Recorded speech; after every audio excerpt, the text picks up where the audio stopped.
y La Patriada Producciones. ¿Sabés lo que sos vos?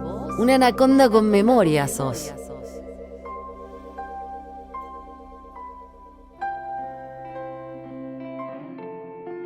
La anaconda es muy de la cebada, porque es muy del scotch. Pero hoy no. Hoy vamos a hablar de un whisky elaborado con centeno, malta de centeno, cebada un poco y maíz. Una maduración de 6 años, barricas de roble blanco quemadas, por supuesto, roble virgen carbonizado para transformar el azufre. Ya te das cuenta, ¿no? Es Bourbon. Y vamos a hablar de un canadiense. Y eso ya nos dice que cocinan sus ingredientes por separado. En Estados Unidos se mezclan los granos desde el inicio. En Canadá se destilan por separado y se mezclan antes del añejamiento.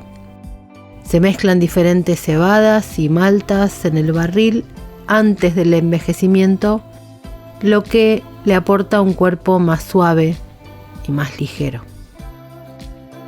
Vamos a hablar hoy de Canadian Club, un whisky de sabores sutiles y que marida perfectamente con ser mezclado. Estamos hablando de un whisky suave, de sabor ligero, color ámbar. Se notan sus notas de madera seca y cuando lo probás, el roble americano blanco. Es un mix de bourbon americano y scotch. El centeno es un grano fuerte, resiliente a las bajas temperaturas. Y lo que provoca el centeno es un whisky que vos conocés, el Canadian Club. Un whisky perfecto para combinar.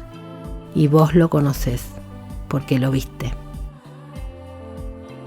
Popularmente conocida como CC Canadian Club, esta marca fue fundada en 1858 por Hiram Walker. Se conocía originalmente como Walker's Club Whiskey. Actualmente es una marca que comercializa Beam Inc. Hiram Walker fundó su destilería en Detroit en 1858. Primero había aprendido a destilar vinagre de sidra. Tenía una tienda de víveres. Y en aproximadamente 1830, antes de pasar a la producción de whisky en barriles, producía vinagre de sidra. Luego se lanza, aproximadamente en 1854, al whisky directamente. Debido a la prohibición de la destilación que hubo en el estado de Michigan, Hiram Walker decide mudarse. Se va a Windsor, Ontario. Y a partir de ahí fue capaz de perfeccionar su proceso de destilación y empezó a exportar. Creó Walkerville, una comunidad que él financiaba especialmente para los empleados que trabajaban con él. En aquellos días, si vos querías tomar whisky, tenías que llevar tu jarra o tu recipiente, tu botella, y se llenaba. Era una especie de marca genérica. A Walker mucho no le gustaba esa idea, entonces se aseguró de que cada barril y cada botella suya tuviera su nombre, para que los consumidores supieran exactamente cuál whisky estaban tomando. El whisky de Walker se hizo especialmente conocido en los clubs de caballeros a finales del siglo XIX, en los Estados Unidos y en Canadá. Así fue que su bebida se llamó Whisky Club. Walker posicionó a su Whisky Club como un licor de gran calidad, no solo porque era suave y puro, sino además porque tenía un proceso de envejecimiento. Se elaboraba en esas barricas de roble durante un mínimo de 5 años. Ahí empezaba a sellarse el proceso de lo que sería el whisky americano. Este proceso fue revolucionario para esa época, porque por entonces los bourbons y los whiskies se envejecían durante menos de un año. El Whisky Club se hizo muy popular. Así fue que los destiladores de Estados Unidos pidieron que se incluyera la palabra Canadá en la botella para diferenciarlo de los whiskies justamente de su país, Estados Unidos. Entonces Walker cambia la etiqueta y en 1889 añade la palabra Canadian en la parte superior de la etiqueta. Así fue que distinguió su producto de los otros procesos de la época, el irlandés, el escocés y los estadounidenses. Walker mezclaba maíz y cebada, además de centeno, antes de introducirlo en los toneles de maduración. Esa es una receta que actualmente es conocida en todo el mundo como la del whisky canadiense. En 1890, la palabra Canadian entonces se incorpora en la parte inferior de la botella y le agregan la palabra whisky. Este cambio fue solo temporal, porque 3 años después, el logo volvió a ser cambiado y se lo transformó con otro tipo de letra, la que vemos hoy en todo el mundo. No fue hasta que el gobierno estadounidense introdujo la ley Bottle in Bond en 1894 que la población de Estados Unidos comenzó realmente a consumir Canadian Club. Esta ley obligaba a que en las etiquetas de los whiskies se incluyera el tiempo de maduración. Así se reafirmó el hecho de que el envejecimiento del producto no era solo una moda, sino que ahí se mejoraba su calidad. Tras la muerte de Walker, en 1899, la empresa pasa a manos de sus hijos. Con los años la familia amplía los negocios y emplea a casi la totalidad de la población de Walkerville, donde construyeron la comisaría, la estación de bomberos, instalaron el agua corriente y la electricidad. En 1890 el gobierno canadiense reconoce a Walkerville como ciudad y la incorpora al condado de Windsor en 1935. Los canadienses se acostumbraron muy rápidamente al whisky y muchos clubes de caballeros llenaron su inventario. No pasó mucho tiempo antes de que se conociera como Whisky Club toda esa industria, y fue tan bien recibido que los seguidores aumentaron muchísimo en los Estados Unidos. Los estados de Kentucky y Tennessee se cuelgan la medalla de tener una piedra caliza natural que produce agua dura con un alto contenido en minerales que da un sabor único a su licor. Y aunque llamemos whisky a todo, no todo es igual porque cada destilería aplica su propia receta, lo mismo que en Escocia, con más o menos tipos de grano y más o menos años en barril. Los borboneros, en la época de la ley seca, por supuesto, no podían producir. Y ahí fue Canadá a distinguirse, buscar su sabor, diferenciarse e instalarse. El 16 de enero de 1920 entra en vigor la 18ª enmienda de la Constitución de los Estados Unidos. Por supuesto, la que prohibía la producción, transporte y venta de alcohol en los Estados Unidos. La mayoría de las provincias canadienses lo prohibieron al mismo tiempo. La Ley de Control de Licores de Ontario prohibió la bebida en público o en hoteles, pero no prohibió la manufactura y la exportación del licor. En ciudades limítrofes como Windsor, este vacío legal entonces allanaría el camino para una década absolutamente salvaje, nunca antes ni después vista. Durante los años de la ley seca en Estados Unidos, uno de los clientes, de los mejores clientes de la destilería, fueron los gángsters de Chicago.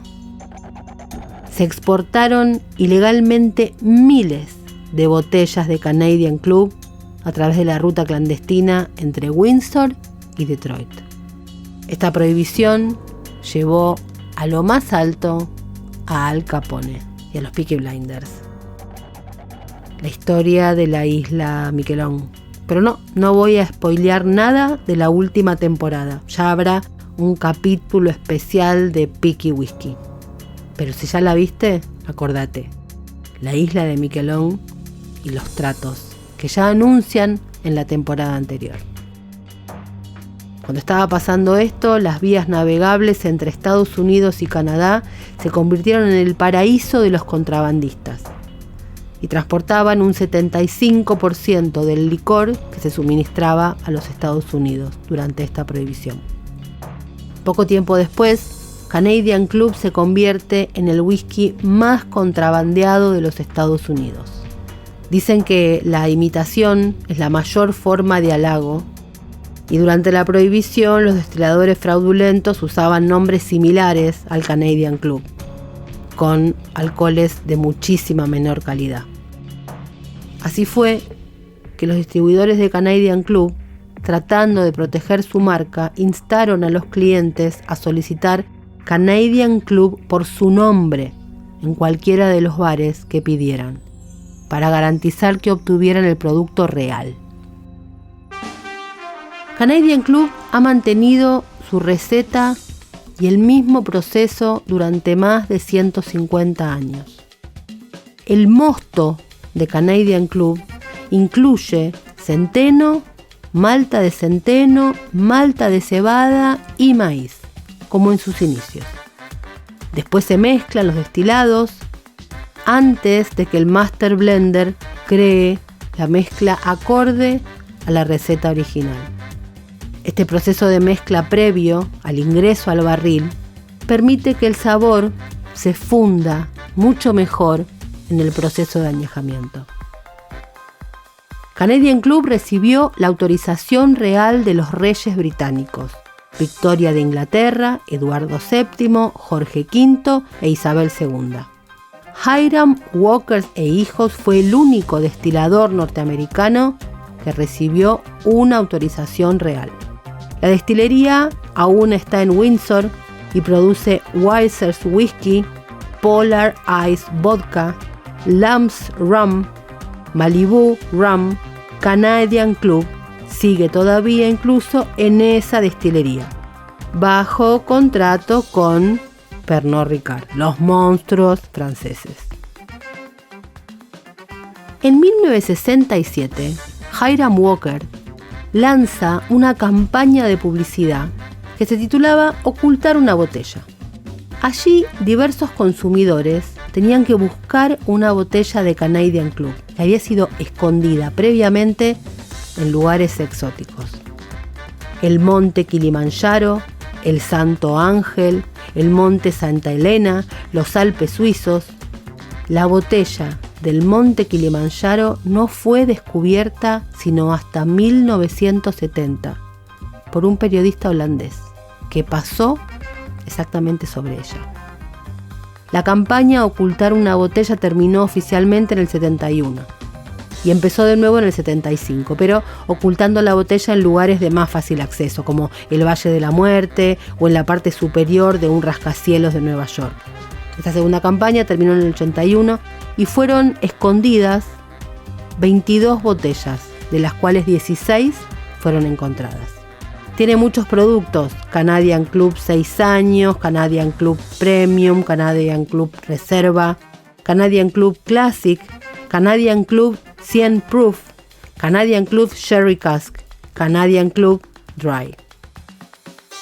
Pero vos conocés este whisky por otra cosa. Vos lo conocés porque viste cómo fue la resurrección del whisky americano.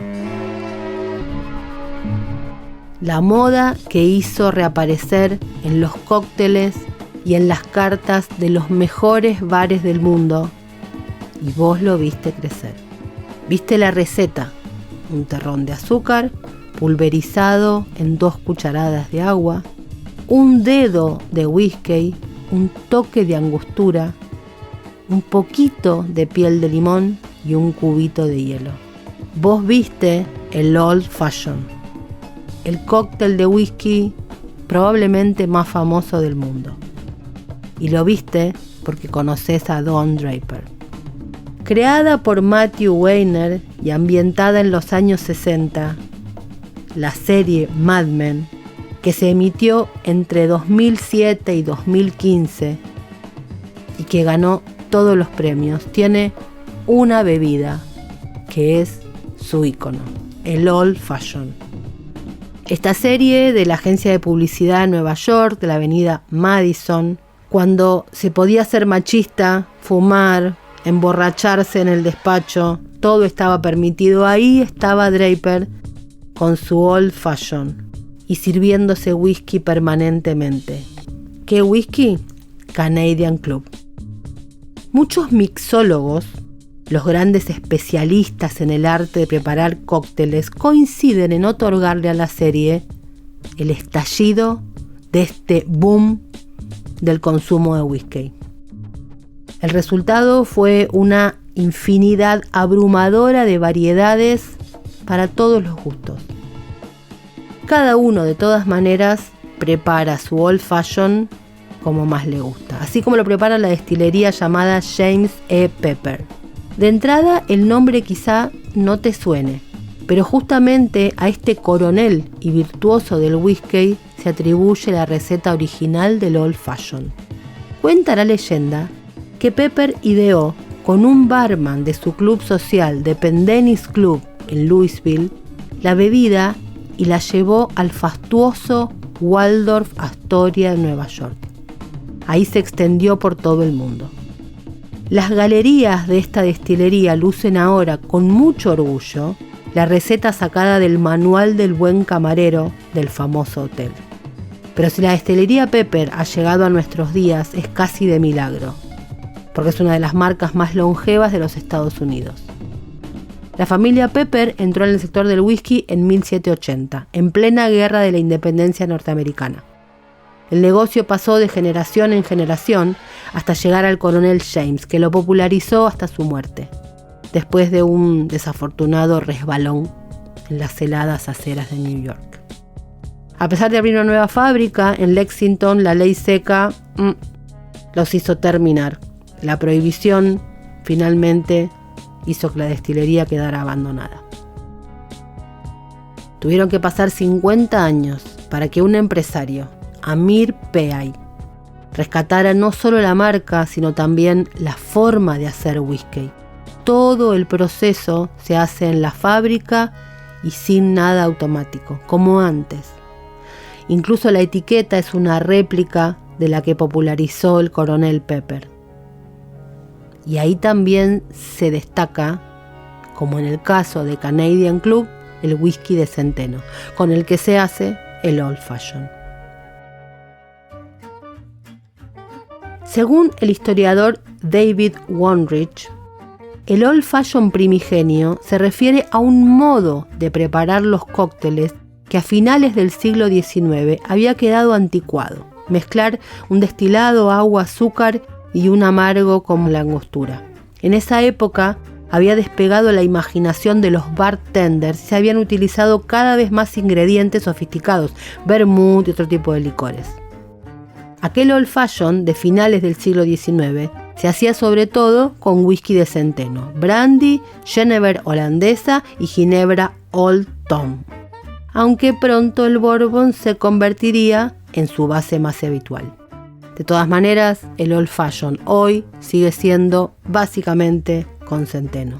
Versiones, muchísimas. ¿Qué alcohol usar? Azúcar en terrones, blanca, morena o jarabe, con fruta, sin fruta, con agua, con el sifón, con gaseosa, con hielo.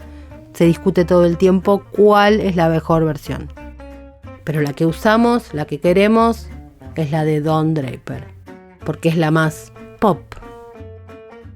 En 2009, los productores de Mad Men se encontraron con un problema. Don Draper estaba bebiendo demasiado. El publicista estaba tan dedicado a su bebida preferida, el Canadian Club puro, que la etiqueta de su botella empezaba a gastarse. Así fue que los productores llamaron a Beam Inc., la destiladora que es propietaria de Canadian Club desde 2006. Hicimos una maqueta de una caja de botellas estilo años 60 y las enviamos, explicó Tish Harkus, curadora de los archivos de la marca en Canadá. Cuando estás viendo Mad Men, dice, todas las botellas que ves son directamente de Walkerville, de Ontario. 2 de los programas de cable más comentados en su momento fueron Mad Men y el otro, el que tuvo que ver con la prohibición, Boardwalk Empire, y están ambientados los dos con productos de esta destilería, con Canadian Club. Todo esto que pasó con los productos fue una bendición, por supuesto, para BIM, inesperada, porque no formaba parte de su estrategia de marketing, fue algo de la serie. Tuvo un impacto fenomenal en la marca, reconocen, impulsó el consumo de la bebida. Las ventas venían prácticamente planas en todos los ámbitos y esto los hizo estallar. Después de años en que pocas de las versiones nuevas de las botellas llegaban a los estantes, BIM lanzó nuevas marcas de whisky directamente relacionadas con la herencia de la era de la prohibición. Por ejemplo, Muelle 57, que es un nombre tomado del muelle de embarque de Walkerville, ahora parte de Windsor ya como explicamos, de donde salían las botellas de contrabando para su viaje a los Estados Unidos. Esta vuelta a la explosión comercial tuvo que ver justamente con Mad Men. Canadian Club experimentó un aumento de todas sus marcas. Su marca Classic aumentó un 8% en comparación con el año anterior. El Reserva aumentó un 23.2% y el Sherry Cask duplicó las ventas. BIM no atribuye todo su crecimiento a la explosión televisiva, pero evidentemente reconocen el nivel de revigorización que tuvo el whisky en la percepción popular.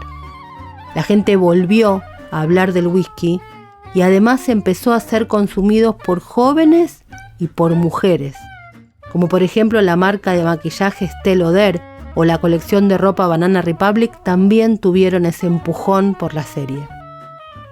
Esta exposición de estos íconos absolutamente pop fueron cruciales para 2 grupos demográficos que el Canadian Club estuvo desde siempre tratando de conquistar: los más jóvenes y las mujeres. Ser una marca de whisky canadiense en plena ley seca ya era un boom. Además, convertirse en la mismísima marca de la mafia y regar los tratos del mismísimo Al Capone es algo de otro color. La marca ya era leyenda y llegó Mad Men. Sterling Cooper, la agencia publicitaria de ficción, hizo colapsar las búsquedas de carteles retro de esta marca en Google. Una marca de Detroit en una marca de Ontario se convirtió en un boom en minutos. La marca fue copiada y replicada y usada y comentada y ya es un mito.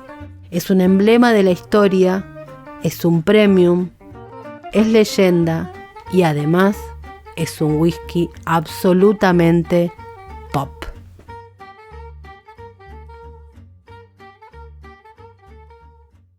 Fue una realización de La Patriada Producciones.